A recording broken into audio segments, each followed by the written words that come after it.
Hello friends, good morning. कैसे हैं? उम्मीद है कि आप लोग बहुत ही अच्छे होंगे। तो एक बार फिर से दोस्तों मैं स्वागत करता हूं अपने YouTube channel PS Anand Singh Tomar में। मैं आनंद सिंह, आपका दोस्त, आपका साथी, मोटिवेशनल स्पीकर, राइटर, कवि एंड विश्लेषक स्वागत करता हूं। और एक नए टॉपिक के बारे में आज चर्चा करते हैं दोस्तों। वो टॉपिक ही बहुत ही जानदार है, शानदार है और आपके हम सब के जीवन से जुड़ा हुआ टॉपिक है दोस्तों। वास्तव में जब भी मेरा कोई ड्रीम होता है तो हम दूसरे से कह नहीं पाते। कह इसलिए नहीं पाते क्योंकि ड्रीम, सपना केवल मेरे मन में होता है। हमें डर लगता है कि अगर कोई मेरे सपने के बारे में जान लेगा, मेरे ड्रीम के बारे में जान लेगा तो मुझ पर हंसेगा, जिसके तहत हम सपना केवल देख पाते हैं, हकीकत में उसे बदल नहीं पाते।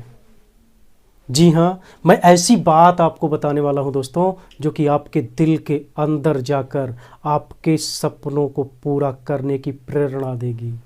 वो बात क्या है दोस्तों? चलते हैं अपने टॉपिक की तरफ। और इससे पहले मैं आपको सजेशन देना चाहूँगा कि इस वीडियो को अंत तक देखना, लाइक करना और शेयर भी करना। और अगर अभी तक इस चैनल को सब्सक्राइब नहीं किया है ना, तो इसे जल्दी सब्सक्राइब कर दीजिए ताकि इससे रिलेटेड आने वाली वीडियो आप तक सबसे पहले पहुंच सके।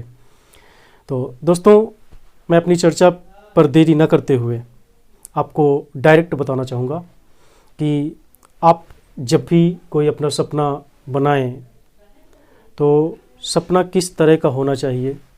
सपना आपके अकॉर्डिंग होना चाहिए, आपके दिल का सपना होना चाहिए। आपका जो गोल होना चाहिए वो उसमें बिल्कुल आपकी अंतरात्मा की राय होनी चाहिए कि आपका गोल क्या है, आप क्या पाना चाहते हैं, आप किसे हासिल करना चाहते हैं, आप अपने जीवन में क्या क्या हासिल करना चाहते हैं। ओके, तो जब आपने अपना गोल निर्धारित कर लिया, तब आप किसी अपने दोस्त से, अपने नज़दीकी से धीरे से कहते हैं, भाई साहब मेरा ये गोल है, क्या आप रास्ता बताएंगे कि मैं इसे कैसे पाऊं? बहुत लोग आपको तरह बेतरह के रास्ते बताते हैं। रास्ता सही होता है या नहीं सही होता है, आप उस रास्ते पे जाते हैं, आधे रास्ते से लौट आते हैं। कैसे गोल पूरा होता है? कुछ लोगों को अचानक सही रास्ता मिल जाता है, किसी ने अच्छा सा रास्ता बता दिया, चले गए, गोल मिल गया, लेकिन वो गोल गोल नहीं होता है।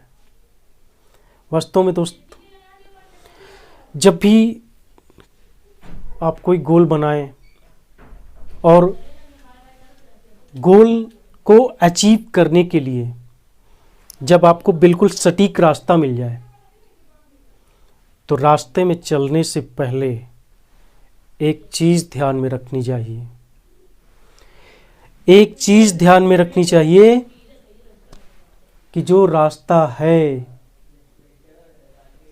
क्या वो रास्ता मेरी मंजिल, मेरे गोल के लिए ही बनाया गया है?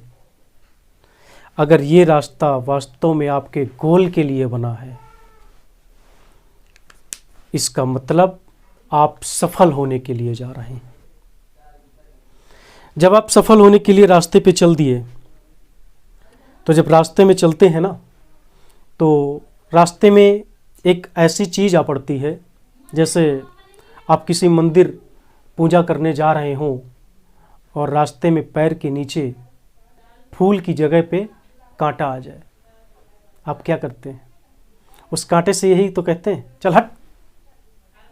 मतलब जो समस्या आपके रास्ते में आ गई है, उसको क्या कहते हैं आप? चल हट।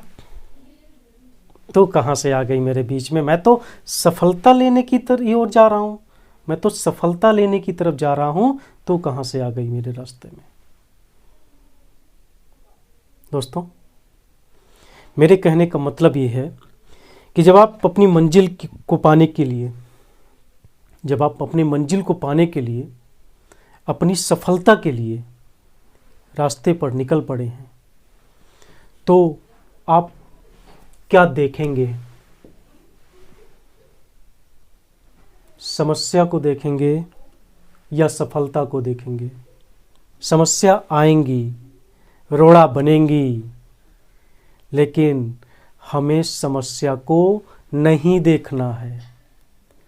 समस्या को उसी कांटे की तरह बाहर कर देना है जिस तरह से हम मंदिर में दर्शन करने के लिए जाते हैं और रास्ते में कांटा पड़ जाता है, उसको बाहर कर देते, चल हट।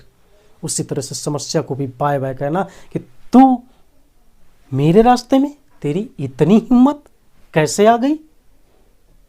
मैंने तो तुझे नहीं स्वीकार किया था, फिर तू क्यों आ गई? मैं तो सफलता पाने के लिए जा रहा हूं, तू मेरे रास्ते में क्या कर रही है? समस्या, तुझे अब दोबारा नहीं आना है, क्योंकि मैं तेरी तरफ ध्यान ही नहीं दूंगा। कैसे आएगी? चलते हैं। अगर आप समस्या देख लेते हैं तो समस्या तो बार बार आएगी, और अगर सफलता की तरफ आप देखते हैं तो सफलता बार बार आएगी। अगर आप समस्या देखते हैं कि मेरे रास्ते में ये सब समस्या है, ये समस्या, पहले मैं समस्या सॉल्व करूंगा, सफलता बाद में देखूंगा। रास्ते में तो चल रहा हूं, मंजिल तो मेरी एक निर्धारित है, पहले मैं समस्या को सॉल्व कर लूं, उसके बाद सफलता को देखूंगा। अगर आप समस्या को देखने में पड़ गए तो दोस्तों, मंजिल जो आपने निर्धारित की है ना, वो धीरे धीरे दूर होती जाती है। फिर आपको मोटिवेशन की हर समय जरूरत पड़ती है। लेकिन अगर आपने समस्या को ध्यान में ना रखा, समस्या को बाय बाय कह दिया और आपकी नजर केवल चिड़िया की आंख पर है, सफलता पर है, तो दोस्त, केवल एक मोटिवेशन की जरूरत है जीवन में, केवल एक मोटिवेशन की। और अगर आप समस्या की तरफ ध्यान देते तो मोटिवेशन हर समय मोटिवेशन की आपको जरूरत पड़ेगी, क्योंकि आप चाहते तो हैं मंजिल को पाना, लेकिन आप समस्या सॉल्व कर रहे हैं। बार बार मोटिवेशन की जरूरत है, बार बार लोगों की सलाह की जरूरत है, राय की जरूरत है। लेकिन अगर आप सफलता को देख रहे हैं तो सिर्फ एक मोटिवेशन से आपको पूरी मंजिल का पता मिल जाएगा, पूरी मंजिल आपके हाथों में आ जाएगी। एक चीज मैं कहना चाहता हूं, अगर कोई बच्चा 3 दिन से भूखा है, रोटी की तलाश में जब वो निकल पड़ता है, 3 दिन से भूखा बच्चा, तो उसे एक रोटी के टुकड़े के लिए किस मोटिवेशन की जरूरत पड़ती है? सुकरात से जब किसी एक युवक ने पूछा था कि सफलता का रहस्य क्या होता है, तो सुकरात ने पता क्या किया था? उस व्यक्ति को नदी के पानी में ले जाकर इस तरह से डुबो दिया था कि वो तड़पड़ाने लगा था सांस लेने के लिए। अब जब उसकी तड़पड़ाहट इतनी ज्यादा हो गई, बेचैन हो गया, तब सुकरात ने उसको बाहर निकाला और वो एकदम से हफने लगा। सुकरात ने पूछा, क्यों, आराम है, मरे तो नहीं? उसने कहा, नहीं। ये क्या कर दिया मेरे साथ आपने?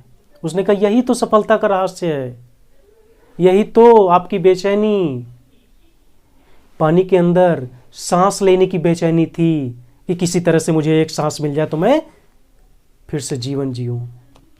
तो अगर एक सांस लेने के लिए आपके पास इतनी बेचैनी है, तो आपके जीवन में लाखों करोड़ों खरबों सांसें हैं, और उन सांसों को जीने के लिए क्या किसी मोटिवेशन की जरूरत पड़ेगी? यही बहुत बड़ा मोटिवेशन है दोस्तों।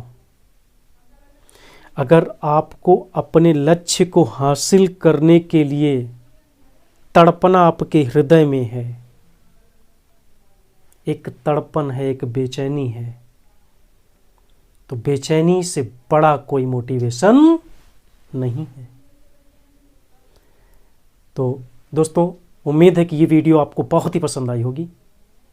इसी तरह की अन्य वीडियो को लेकर मैं आता ही रहूँगा। तब तक के लिए धन्यवाद, बहुत बहुत शुभकामनाएं।